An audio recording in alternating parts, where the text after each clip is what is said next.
Hi everyone, I'm Tim Gunn, and I'm proud and honored to be here with Susanna Moyer, creative director of Liz Claiborne. And you may not know that Susanna and I go back, met her when she was 4 and I was her babysitter. No, actually, we met at Parsons, and more specifically at Parsons in Paris, where Susanna was teaching while she was designing for Dior. Yes. Tell us about that time period. I got really lucky, and I, of course, was educated in New York, and then went to At Paris. Parsons. At Parsons. And my mother gave me $1,000 for graduation, and I booked my ticket, one-way ticket, and I got to Paris. And That was a long time ago, Susanna. It was 10 francs to the dollar. That'll age me. And I really started hitting the pavement. I got lucky with Dior in terms of being able to design right off the bat. And they allowed me not to just pick up pins in the studio, but they gave me big projects. So I would do whatever they threw me in terms of lingerie, sleepwear, party dresses that related to the collection. And I really got to design right out of school. It's wonderful. And you started teaching right after school as well. Yes. You've really been committed to giving back. The students inspire me. They give me the creative energy that a job sometimes doesn't give you. They're new, they're excited, they're in the design field, and they're really wanting to experiment with things. Whereas when you're in the business, you're really looking at, okay, here's the business, here's how it works, what can we bring to the table that's new, and then design your thoughts into the new collection that's coming within a year or over a year. We start a year ahead of time. Well, I'm going to fast forward to the current time, and I want to go back later, but I really want to congratulate you on the success of the new Liz Claiborne brand, an exclusive to JCPenney's now. And we all know it's the success of the brand has exceeded everyone's expectations. And how do you account for that? I mean, great product, yes, but tell us about it. I think that in terms of design and looking at the customer base, which is a huge customer base, it's what's exciting is that so many people we're designing for that you have to look at the product in terms of trying to help people look better and making them feel good about themselves. And exciting them. And exciting them, making them think, oh, this is a great new piece, the price is great, the fabric looks great, the fit is, wonderful.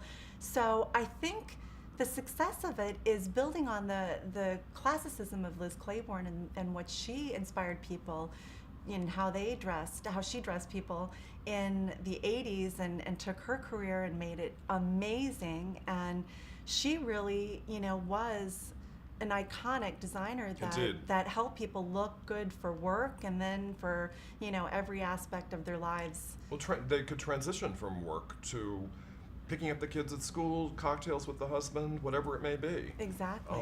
And go very easily from day to night. And also she was brilliant at taking separates and mixing and matching. And Yes. I have to say, when I spend time with your designs, and I've spent a lot of time with them, I've been on the road with the brand, that's precisely what those items do. You really don't even feel a need to mix it up with other brand names. You can find all that you need within Liz Claiborne writ large. I'm looking at the stunning vest that you're wearing in leather. Exactly. You can wear it with jeans, or you can wear it, with, a dress pant. I think the collection is great because you can do what you want to do with it within the brand and within your body type and within, your lifestyle. And what I love is watching women get excited as they try on pieces and they start to mix and match and they see all the possibilities and it just, you can see their sense of themselves and what they're capable of fashion-wise expanding. Right. It's really exciting. Right. So how is it, though, really and truly, how is it that you've been so aptly, beautifully able to tap into that customer? I think growing up in the Midwest and having the reality of going back and visiting friends and having, different women in my life that really inspire me and have me think about how people day to day need to dress. It's not that fantasy designer situation where we're thinking outside of the limitations of the customer. We're thinking about how we can make her look better, and we're not fantasizing about her body type. We're not fantasizing about a runway situation. We're really thinking about real people and how they have to get through the day. Well, and what I love about our new Liz Claiborne shows, our fashion events, is that we're using models who range in size from 6 to 16, and they look fabulous. They look great. I'm thinking about Maxine, who's Right. our largest, I should say, most well-formed There you model. go. Curvies. We haven't been able to use Maxine for the last 2 years because there hasn't been anything to fit her. And now we can, and the audience goes wild Yeah. because Maxine looks so She looks fabulous. great. And they say, well, she can do it. I can do it too. Yes. And they're absolutely correct. So working with women who are real size and shape and aren't some diminutive figure or aren't thinking aspirationally about, oh, I'm going to buy clothes for when I lose 50 pounds. Right, To work right. with these women about the figures that and size and shape that they have right now and help them look fantastic is wonderful. And it's thanks to you and your team. I have an amazing team, and it's growing by the minute because we're getting more and more projects with JCPenney. So I really have to credit my team. They have great ideas, they're smart, they work really hard, they've been with the brand longer than I have in terms of Liz & Co. Tell us about Liz & Co., not to interrupt you. So, Because you were designing Liz & Co. prior to the Liz Claiborne launch at Penny's, and Yes. Liz & Co. was an exclusive to Penny's as well. yes, and So how would you characterize the differences in the two brands? well, Liz & Co. had a more casual approach. Okay. We called it polished casual. And there, was always a denim aspect to it, to the brand, to Liz & Co. There were a lot of more casual pieces in the line. That casual aspect has stayed steady. But what we've done with Liz Claiborne is we've brought in more of, I want to say, more of a polished career / higher priced point of view to it. And it's just more, it's more of a total collection than just a casual aspect of the collection. So you've retained some of the qualities and characteristics of Liz & Co., Absolutely. which has now gone away. The and- name has gone away. And brought them into the new Liz Claiborne Absolutely. line. Because we learned Liz & Co. was a very successful line that had carried on and had grown into itself. It did indeed. It did so well with JCPenney that I think that's one of the reasons they were so excited about doing the Liz Claiborne brand. And Liz & Co. went away in favor of Liz Claiborne because we didn't want to confuse the customer? Was that the idea? I believe that the brand, Liz & Co. was a segmentation of the brand back in the day.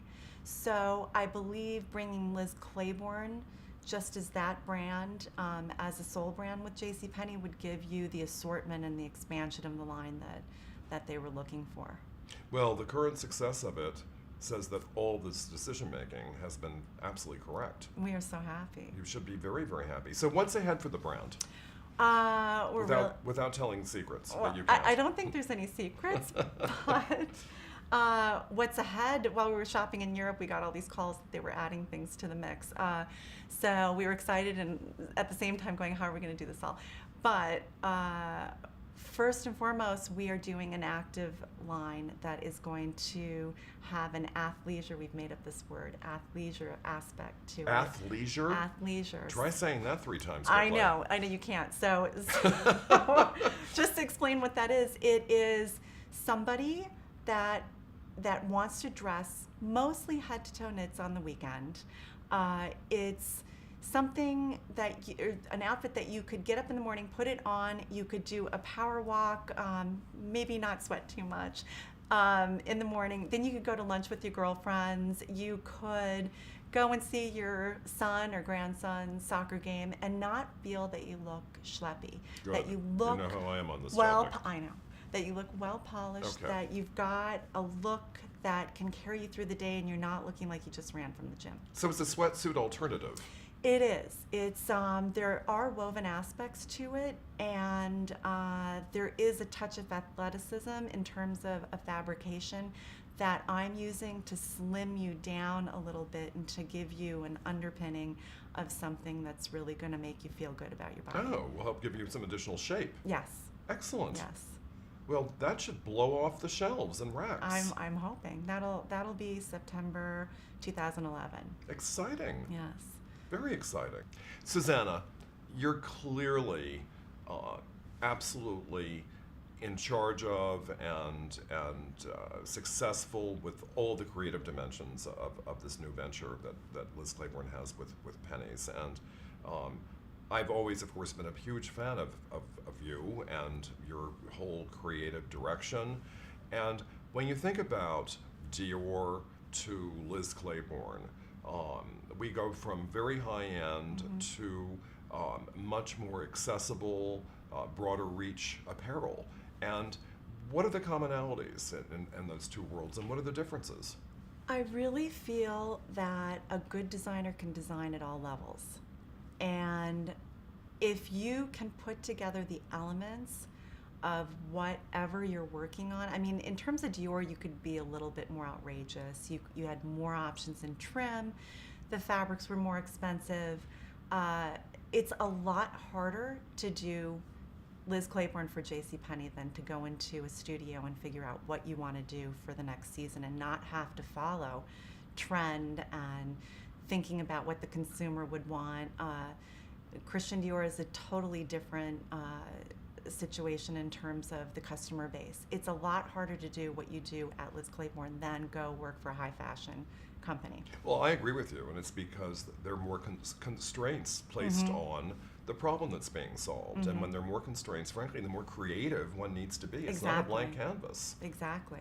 And that brings to mind the corresponding business aspects of the challenges of being in this industry today. In what ways or how much do those business aspects affect you and what you do creatively? We really have to look at the business. We have to be left and right-brained. We just can't decide to do something without a good reason to do it in terms of the business aspect, the planning, and how much merchandise is going on the floor and what sold well the season the year before. We really, as a design team, look at all those aspects and try to figure out what could be the new adaptation of things that really did well for the customer before. I feel that certain companies do that really well. And on my own, I've studied that, and I admire those companies and those designers for really understanding their customer, and also giving them a reason to come back and maybe search for those key pieces that they really loved the first time around. And we do have that business from Liz & Co., and we've learned a lot from that business in terms of taking it on to the next level for Liz Claiborne. How do you find inspiration? I find inspiration everywhere. When I have time, I like to hit the museums and rent Fellini movies, with Kevin on the fifth floor. I go in there and find books, and I'm really also inspired by my friends because I have such a range of economic levels with my friends, age levels, and they now, since they know me, they go into JCPenney and they go check out the clothes and they come back and they're like, you know what? I bought a piece. Thinking going into JCPenney wasn't their destination, but they went in because they knew that I was doing what I was doing. They're loyal to you. They're loyal to me, and when they come back, they're excited. And I'm like, oh, you know what? That's what's exciting to me. So I asked them, what was it that you really loved? And kind of picked their brains on what to do the next time around to try to get them to go back in. Very exciting, very exciting. So how do you motivate your team? I think that the most important thing in motivating a team is, number one, inspiring them as a leader. You need to let them know that you trust them, that they're experts in what they're doing, that they're hired for a certain reason. You give them challenges. They're taking those challenges and coming back to you more excited each time you give them a challenge. Certainly not everybody is like that, but on my team, I haven't been disappointed. I give them more and more responsibility, and I'm happily surprised when they come to me and they tell me they have another idea for something. So I really feel like in terms of embracing people and letting them know that you have confidence in them and their skill set, they become more excited about bringing more and more interesting and exciting ideas to the table. If you were to find that one of your team members were to disappoint you, how would you handle it? You know, everybody has points in time where they, hit a wall or they're, they have a question. I think that we're such a close team and we're such a tight team and a small team that we all help each other. So for me, I'll go to them and ask them, okay, what's the problem? Do you have too much work? Which is usually the case. Everyone does. Are you getting overwhelmed and overloaded? Let's figure out how we can help you. Let's, try to move around the budget so we can get freelance for you when you're drowning. And honestly, that probably is the most challenging thing right now as we grow, because we're growing so much. And, if somebody gets really kind of, overwhelmed, we as a team come together and try to help them. Well, I happen to know that you have team members who are very loyal and devoted to you, like you personally, and see you as a very serious and important mentor. And given, I won't even say the company constraints, given the world constraints today in terms of financial rewards for outstanding performance, how do you give feedback to a team that's performing beyond expectation? What do you do for them to help morale stay at a high level and help people feel valued? Growing up, I did not have the easiest of situations financially. So going through all the economic situations that we've gone through in terms of the recession, and I have friends, and we all have friends in my group that still don't have jobs or lost their jobs because of the economy. So basically, in order to get people pepped up, I'm, telling them, listen, I know this is really tough. We're going to problem solve through, all of our work that we have to get through, but let's take it piece by piece, and also let's thank the world that we have jobs, because there's so many people out there looking for work and they would die to be on our team. So I'm really, I had my own company for a long time, for 7 years, and I can tell you that to have your own business and to get up in the morning and not have a ton of money to have like 7 different people work for you and get the job done when it's all based on your shoulders, you really learn that you can get through the problems, you can figure out how to, weed through what's important for the day, and there's another day to come that you can get more done. I think that people have things get to them and distract them from the real work, and it's hard not to think about the whole big picture and how you have to, absolutely get the work done. But if you take it piece by piece, I was just on the phone with JCPenney and I was like, I know we're behind calendar, but we have more categories to fulfill, and this is how we're going to do it, and work with me on these dates. And he's like, no problem. Where everybody else was really nervous, like, how are we going to do this? We can't call them. I'm like, I'm going to get on the phone. You have to hit it head on. Well, you're very communicative. You're very upfront. You pride yourself in having good relationships with those with whom you work, and I know how the Penny's people really revere you. And you are a collaborator. You're not a solo who strikes a diva pose and put yourself on a pedestal.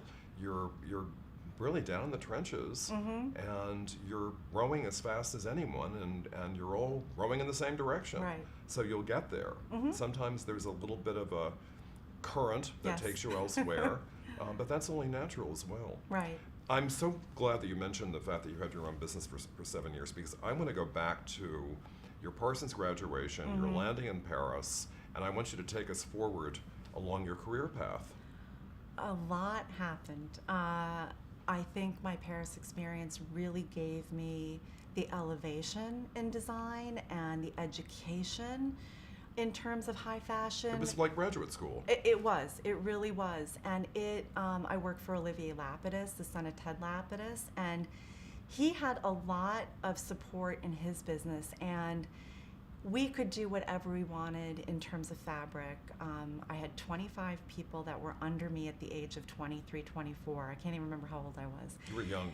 I was really young. And of course they looked at me and, thought that, I don't know if she's old enough to be doing this, because we had seamstresses and modelistes and people doing things, but, for years. And I think that working with them, I learned so much, but they learned from me too, and they really, it was just a great give and take in terms of working with people with such high skill. And going from, I had a business for a minute before Olivier, and it was, me making my own garments and taking them to the show, and that's where I did meet Olivier and ended up working with him while I taught a class at Parsons. It's been 25 years that I've been teaching at Parsons. At least one class to keep me in that mix.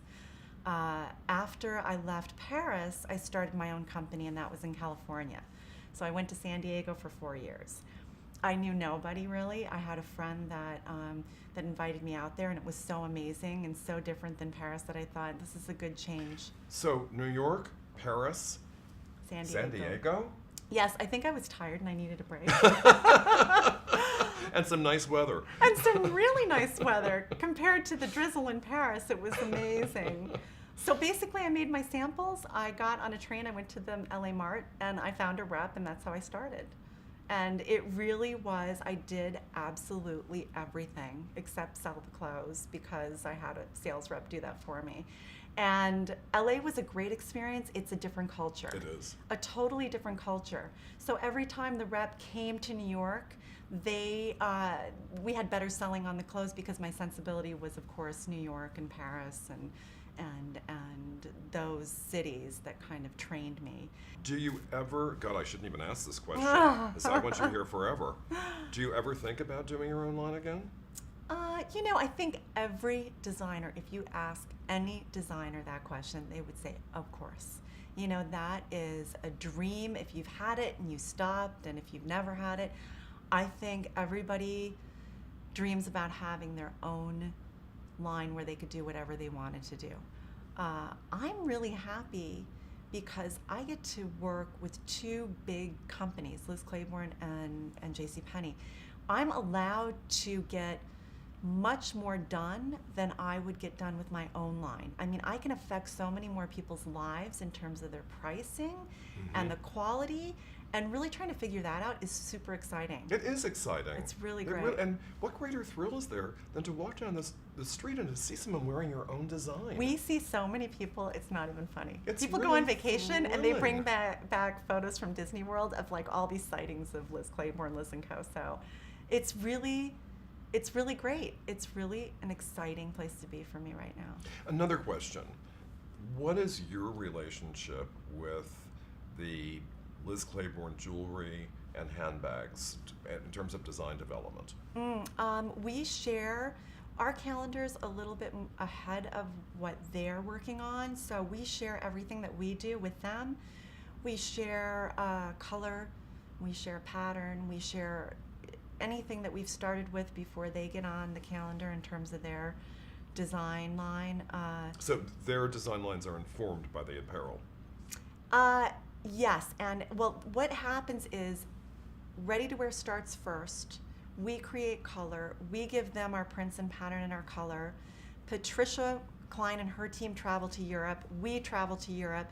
They're looking for trends. We're looking for trends. We share all that information. Can I ask you a provocative question? Mm-hmm. This will probably be edited out. Yeah. Do we really need to go to Europe? Do we really need to go? I think that Today? I don't think we need to have to. I think, and I just got back. For me, And you became sick during the trip. I know. Always Another on reason. the plane, everybody gets sick. I ask this because it just seems like one of those fashion industry anachronisms. Right. It's the way it used to be done, and it harks back to those many decades running up to World War II, Right. when we were a nation of copiers. Right. We copied everything in Europe. Of Right. course we had to go. But today, with America's own fashion trajectory, Mm-hmm. albeit global in its reach, and with, goes without saying, the internet and other forms of Right. media that give us access to things, do we really need to go? We don't need to go, but I can tell you, Oh, give me the but. Audra Landau, my director of wovens, and Gracie, I always screw up her name. Gracie. I'm going to screw up your name. I'm not going It's to say Gracie. Gracie. The three of us went together, and it was such an interesting way to get away from the office, collaborate in terms of, what we thought about what we saw. We have to stay on trend, and we don't necessarily start with Europe and traveling to Europe a year ahead and placing that information a year from now. What we do, and what I beat into my team and have them look at, is we look at the trends on the runway and the highest end of fashion, and where the colors are and where the trend is going and what looks new for people. And you see in Vogue, red is the big color. You see how the magazines map out certain trends. We need to understand what those trends are. Oh, I agree. Because that is the way fashion, turns, and different people look for certain things when the season comes into play. And I wouldn't call your work for Liz Claiborne trendy, but I would call it on trend. It's on trend. We are not trendy. I'm not a trendy person. I love purchasing pieces, for myself. My own personal taste is to find great things that, if I stay the same size, if I'm 80 years old, Susanna, I'll be you've able... been the same size as long as I've known you. Well, let's hope that happens, because my closet, I can take my pieces that I have when I'm 80, and I feel like I haven't purchased things that are really trendy. I think that's the best way to build a wardrobe and not spend unnecessary money. And I think that's really our Liz Claiborne customer. Indeed she is. She's wanting some fun things, and we give her fun things, but they're not outrageously trendy where she's going to have to throw it away. Your vest. I'm going back to your I know. vest. It's great. It's great fun. And think of the myriad ways in which the customer can wear it, and it will still look good in 15 years. Absolutely. It's a piece that you can, carry on in your closet and bring it out and stow it away and have fun with it. It's not something that, somebody's going to think is, out of fashion. There's different pieces that I've had. I don't even want to say, I have pieces in my own collection from years past that I bring out, and people are like, oh, it's a great dress. And I hate to tell them how old it is, but honestly, I think that's why vintage has become so important to people. Well, and when it's a great dress, it doesn't really matter how old it is. Doesn't matter. There's a very interesting backstory to your current relationship to JCPenney. This is a classic case of things coming full circle. Can you tell us about it? When I was at Parsons, I had no money. As Parsons as a student? As a student. My mother, I came from Eden Prairie, Minnesota. My mom said to me, that's so great you want to go to New York, but I have 3 other kids that were younger than I. And, you're really going to have to go fend for yourself. She didn't even take me on the plane. I got on the plane, came to New York. I had a scholarship that summer that Parsons gave me to do the summer program. And then started that fall. And when I started, they granted me the JCPenney scholarship, which I think JCPenney thought we made up. I don't know. But you mean today? Today. No, I knew firsthand that you were the JCPenney scholar. So yes, back in the day, thank you JCPenney so it was for helping prophetic. me. Yes, helping me get through school, because it did help quite a bit. That's wonderful. Susanna, thank you for all of your energy and your enthusiasm, and you're certainly an inspiration to your team and to me and to the company writ large. And you to me, Tim. I 25 love you. years. Thank you. Thank you.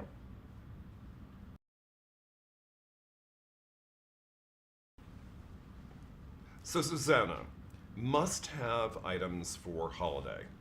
Holiday. I think that, we do such amazing sweaters that we have some beaded, we have some really fun holiday sweaters that I think are a must-have for people, especially if they're going to parties or if they have events that they want to kind of dress a little up, but they're still casual. They don't have to think too hard. Also, there's some great woven tops that we're doing. I'm trying to think off the top of my head of the pieces that, could be those must-haves. There's also in the store right now.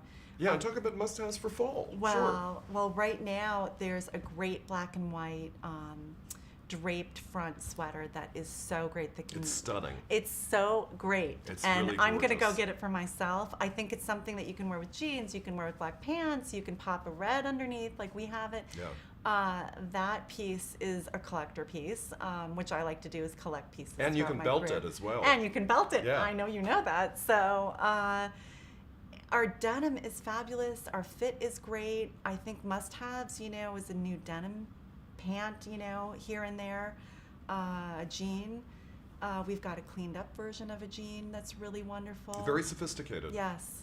So for fall and holiday, I really feel like our sweaters also, are just one of the biggest key items that people should go and look at. Excellent.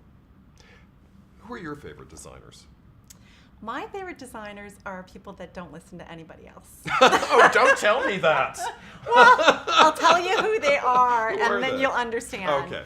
Azadine Alaya. Okay. I think he just does his own thing. His cut, his craftsmanship, his fabrics, his leather. I think he just is a master. Norma Kamali. I think that she, I remember my mother buying pieces way back when she first started.